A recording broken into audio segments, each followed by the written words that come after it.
Hi friends, आज मैं आपको परी लोग की जादुई मिट्टी की एक कहानी बताने वाली हूँ। तो चलिए देखते हैं। लेकिन उससे पहले अगर आपने हमारे चैनल को सब्सक्राइब नहीं किया तो प्लीज़ सब्सक्राइब कर दीजिए और हाँ, बेल आइकन को ऑन कर दीजिए। हरदेव नगर नाम के गांव में मुनीलाल अपने दो बेटों के साथ रहता था। मुनीलाल के दोनों बेटे अब बड़े हो चुके थे। बड़े बेटे का नाम सुधीर और छोटे का नाम मगन था।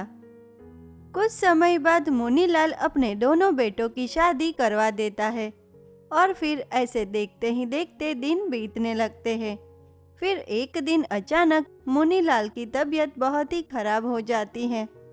तभी वह अपने दोनों बेटों को अपने पास बुलाकर उनसे कहता है, बच्चों, मेरी बात सुनो। मुझे लगता है कि मैं अब कुछ ही दिन का मेहमान हूँ। लगता है अब भगवान का बुलावा आ गया है।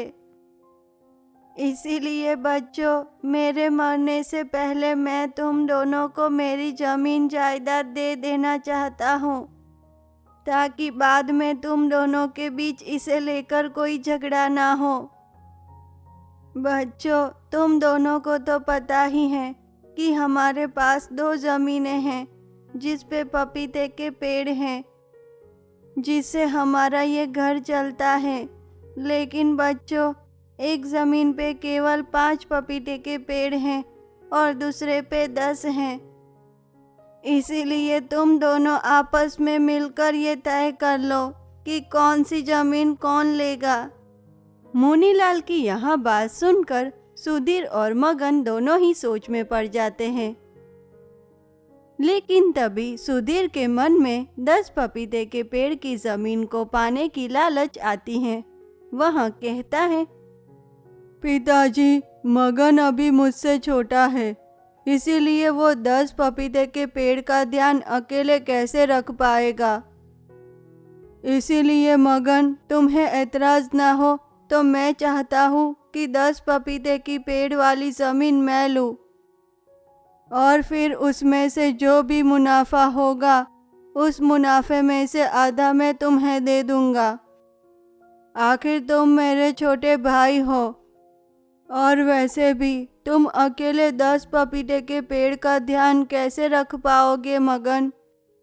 हाँ भैया, आप सही बोल रहे हो।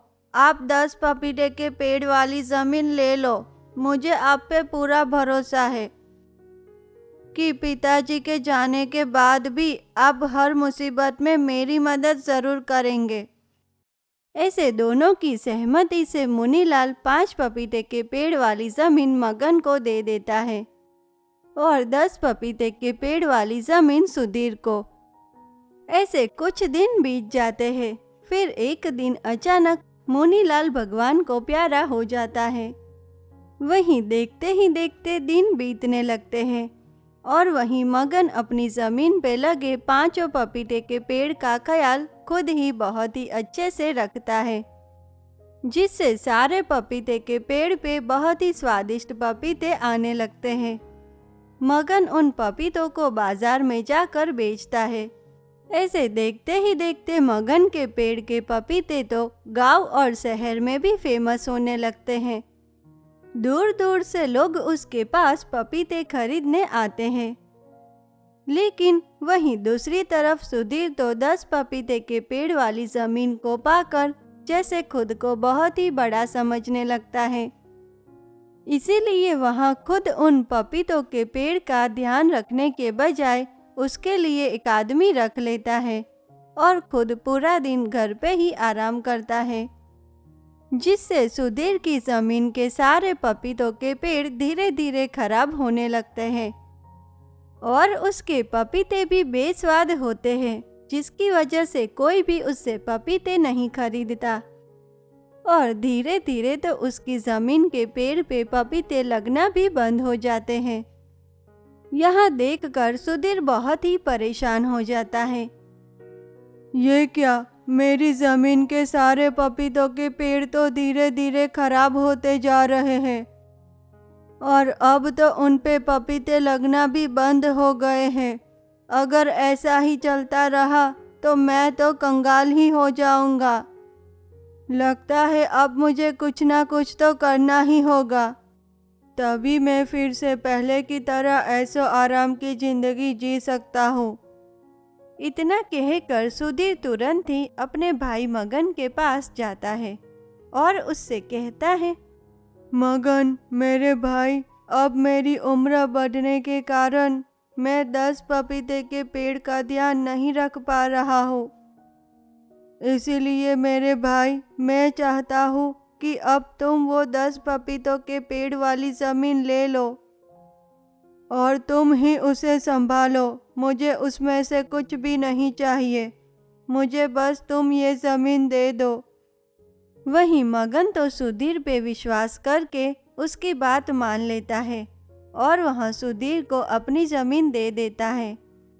लेकिन जब मगन को यह पता चलता है कि सुधीर ने उसके साथ धोखा किया है और उसे जानबूझकर ये ज़मीन दी है, तब वह तुरंत ही सुधीर के पास जाता है और उससे कहता है, भैया आपकी ज़मीन के सारे पेड़ तो अब खराब हो चुके हैं, उस पे तो अब पपीते ही नहीं आते। भैया मैंने आप पे इतना भरोसा किया, लेकिन आपने तो मेरे साथ ही धोखा कर दिया। भैया आप मुझे मेरी ज़मीन वापस दे दो, मुझे आपकी ज़मीन नहीं चाहिए, आप ही रखिए अपनी 10 पपीतों के पेड़ वाली ज़मीन। लेकिन वहीं सुधीर तो मगन को वह ज़मीन देने से बिल्कुल ही इनकार कर देता है और उसे धक्के देकर वहाँ से निकाल देता है। वहीं उसी समय मधु नाम की एक परी लोग की जादुई मिट्टी को लेकर वहाँ से गुजर रही होती है। मधु परी दोनों भाइयों के बीच हो रही सारी लड़ाई देख लेती है और वह तुरंत ही मगन के पास जाकर उससे कहती है, सुनो मगन, मैंने तुम दोनों भाइयों के बीच हुई लड़ाई देख ली है, इसीलिए मगन तुम फिक्र मत करो। मुझे पता है कि तुम्हारे भाई ने तुम्हारे साथ धोखा किया है, इसीलिए मैं तुम्हारी मदद करना चाहती हूँ। मगन ये लो, ये हमारे परी लोग की जादुई मिट्टी है। इस जादुई मिट्टी को तुम जैसे ही अपने खराब हुए पपीतों के पेड़ की ज़मीन पे डालोगे कि तुरंत ही उस ज़मीन के सारे पेड़ फिर से पहले की तरह हो जाएंगे और उस पे फिर से स्वादिष्ट पपीते भी आने लगेंगे। लेकिन मगन मेरी एक बात याद रखना कि तुम्हें खुद भी आगे इन पपीतों के पेड़ का ध्यान रखना ही होगा। वहीं मगन तो परी लोग की उस जादुई मिट्टी को पाकर बहुत ही खुश हो जाता है और वह मधु परी का धन्यवाद भी करता है। उसके बाद मधु परी लोग वापस चली जाती हैं। दूसरी तरफ मगन भी तुरंत ही उस जादुई मिट्टी को लेकर खराब हुई पपीतों के पेड़ वाली ज़मीन पे डालता है कि तुरंत ही सारे पेड़ फिर से पहले की तरह हो जाते हैं और उस पे फिर से पहले की तरह स्वादिष्ट पपीते भी आने लगते हैं। यह देखकर मगन तो बहुत ही खुश हो जाता है और वह फिर से खुशी से अपने परिवार के साथ रहने लगता है। तो दोस्तों, कैसी लगी आपको परी लोग की जादुई मिट्टी की हमारी ये कहानी? अगर आपको हमारी ये कहानी पसंद आई हो तो हमें कमेंट करके ज़रूर बताना। और हाँ दोस्तों, हमारी इस चैनल को लाइक, शेयर और सब्सक्राइब करना ना भूलें। तो चलिए मिलते हैं ऐसी ही एक और नई अनोखी कहानी के साथ। तब तक के लिए धन्यवाद।